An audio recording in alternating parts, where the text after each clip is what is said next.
Salut tout le monde, j'espère que vous allez bien. Ici Sébastien d'Audiostop Disquaire. Aujourd'hui, c'est une vidéo sur notre périple à Moncton, au Vinyl Record Expo de Moncton. C'est pour ça un peu qu'il n'y a pas eu de vidéo la semaine dernière. On était en préparatif là, pour cet événement-là. Donc, je voulais vous faire un petit recap de notre périple à Moncton. On a été là comme vendeur et aussi comme acheteur, donc j'ai fait quelques découvertes que je vais partager avec vous ce matin. Salut tout le monde! Aujourd'hui, on est à Moncton. On vient d'arriver. C'est le Vinyl Record Expo de Moncton en fin de semaine. Comme à chaque année, ça fait 2 ans qu'on le fait cette année.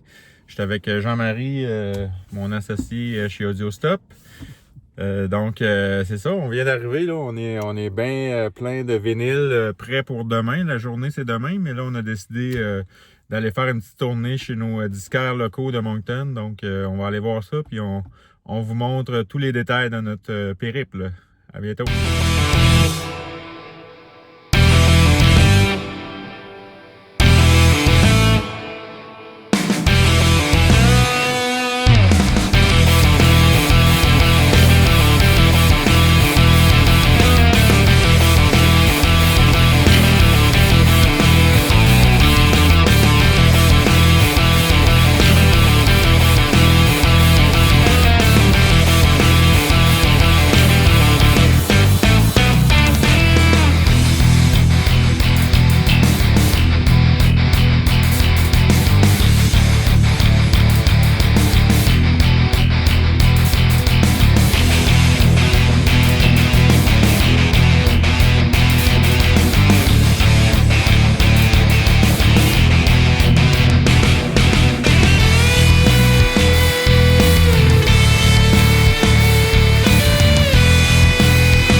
Comme vous avez pu le constater, on a été dans 2 boutiques à Moncton avant de se rendre au Record Expo qui était prévu pour le lendemain.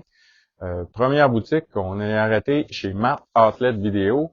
Matt qui est une boutique très très éclectique. Beaucoup de choses dans cette boutique-là, des t-shirts, des posters, des figurines, un peu de tout. Il y a une belle sélection de vinyles, quoique cette fois-ci, malheureusement, c'est un petit peu plus limité au niveau de la sélection. Normalement, il y a de l'usager à très bon prix, beaucoup de choix. Par contre, cette fois-ci, c'était un peu limité, probablement qu'on était entre 2 arrivages, j'imagine. Mais j'ai tout de même fait quelques belles découvertes, dont ce Grand Funk Railroad, qui est le premier album de Grand Funk. Je l'avais pas, donc je suis vraiment content d'avoir mis la main là-dessus. C'est un album qui date de 69 et c'est un album qui a été certifié disque d'or aux États-Unis en 70, 500 000 unités vendues, 500 000 exemplaires vendus, donc vraiment un disque très bien marché. On dit que c'est un peu un classique du hard rock psychédélique américain, donc vraiment hâte d'écouter ça. Par la suite, dans la même boutique, j'ai trouvé ce Jimmy Eat World Damage qui date de 2013. Donc, Jimmy Eat World, c'est un groupe que j'aime quand même beaucoup. J'ai écouté ses autres albums par le passé. Celui-là est le 8e album du groupe. J'ai jamais écouté celui-là par contre, donc vraiment hâte d'écouter ça. Par la suite, on s'est rendu chez Spinit. Spinit, qui est une institution à Moncton, c'est vraiment la plus grosse boutique de vinyle à Moncton. J'aime beaucoup Spinit, quoique ces dernières années, ils se sont beaucoup redirigés vers le vinyle neuf. Donc, moi, je suis plus amateur de vinyle usagé, mais tout de même, c'est un endroit où on peut un peu trouver d'usagé encore, mais les vinyles neufs prennent beaucoup le dessus. J'imagine que c'est pour une question d'arrivage et c'est de moins en moins facile de trouver des vinyles usagés aussi. Voilà. Donc, mais j'ai quand même réussi à trouver quelques pépites, dont ce disque Morning qui date des années 70. Morning est un groupe de folk rock un peu country basé à Los Angeles, pardon, actif entre 70 et 72 principalement. Et c'est leur premier album éponyme. On dit de cet album-là qui ressemble beaucoup à Crosby, Stills, Nash et Young. Il y a des harmonies vocales là-dessus.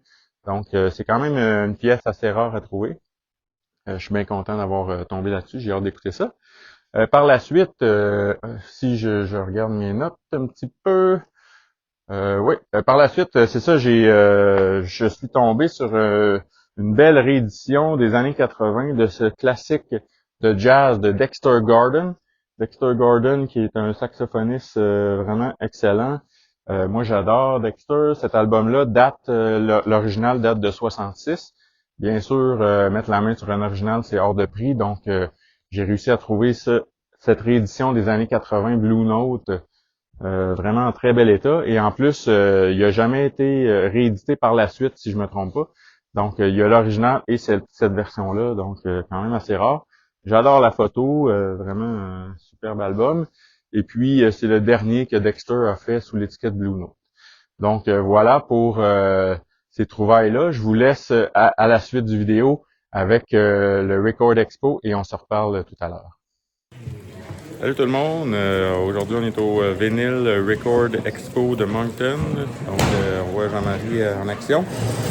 On est en train de préparer notre kiosque pour la journée, donc voilà. On va être ici. Donc je vais faire un tour un petit peu plus tard.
Comme vous avez pu le constater, on a eu beaucoup de plaisir à rencontrer les amateurs de musique samedi dernier. Ça a été vraiment une belle journée. Il y a eu beaucoup de monde au kiosque. On a parlé de musique, on a parlé vinyle. Ça a été wow, comme à toutes les éditions. J'adore aller au Record Expo de Moncton. C'est vraiment une belle expérience. On a beaucoup été au kiosque, mais ça nous a quand même un peu laissé le temps de fouiller pour nos collections personnelles.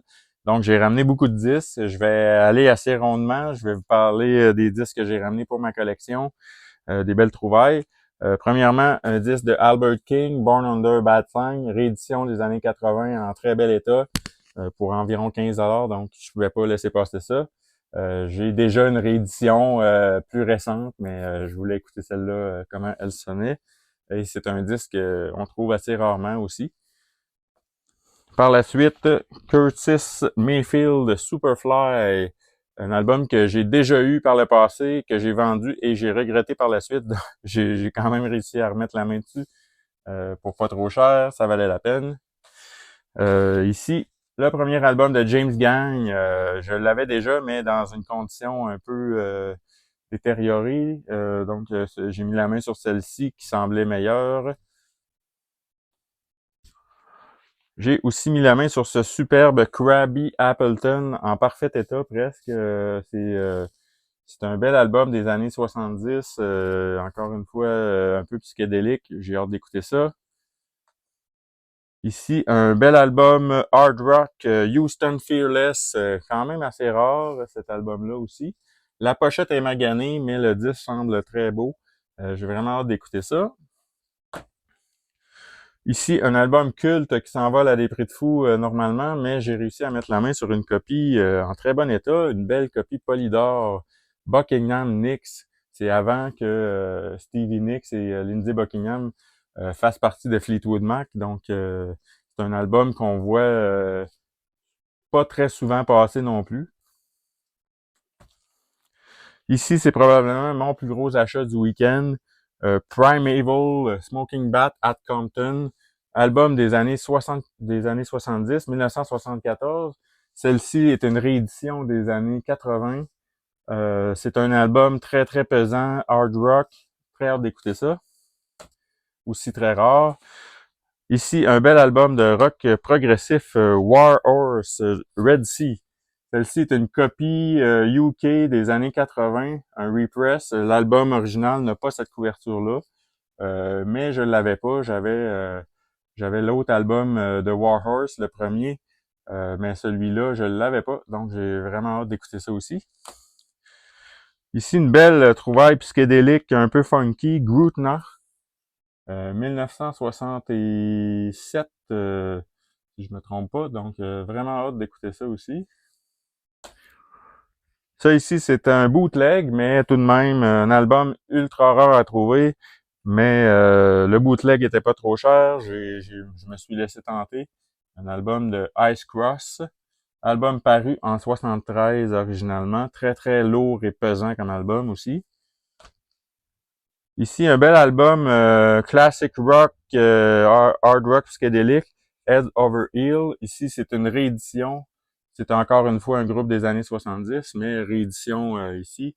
Ça semble une très belle réédition. Vinyle 180 grammes, donc j'ai dit pourquoi pas. On continue avec A Foot in Cold Water, un band canadien dont j'avais adoré le premier album. J'ai réussi à trouver le deuxième album. Très hâte d'écouter ça. Et je me suis laissé tenter par un pressage japonais de Cream, une belle compilation du band Cream. J'ai surtout acheté pour la photo que je trouvais superbe. Je sais pas si on la voit bien, mais vraiment une belle photo du band en pleine action dans les années fin 60 probablement. Donc j'ai beaucoup aimé cette photo-là. Et les pressages japonais, on est rarement déçus, donc j'ai opté pour ça. Et j'ai fini par un petit album de jazz, Boss Sound de 66, Chili Man and His Men. Donc, j'ai très hâte d'écouter ça aussi. Donc voilà, ça fait le tour de mes trouvailles du Record Expo de Moncton. J'espère que vous avez apprécié la vidéo. Et en terminant, je vous invite toujours à nous suivre sur tous les réseaux sociaux. Facebook, Instagram, TikTok et bien sûr notre chaîne YouTube. Je vous recommande fortement de vous abonner. On a aussi notre page Facebook, bien entendu. Et puis, vous pouvez toujours nous suivre au www.audiostopdisquaire.com. Donc sur ce, je vous souhaite une excellente semaine et on se reparle très bientôt pour une nouvelle vidéo.